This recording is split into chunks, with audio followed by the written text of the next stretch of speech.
Ну вот, обратите внимание, друзья мои, это уже собранная мной модель. Галеон и Елизабет.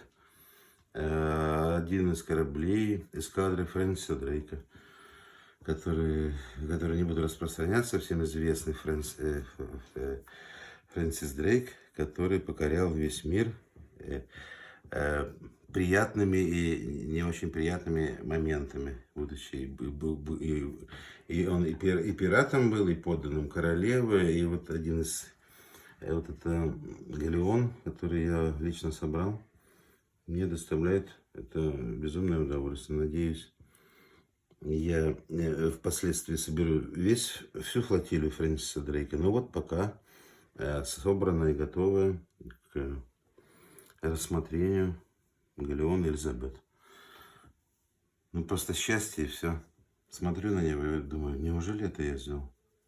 Правда я. Какой я молодец.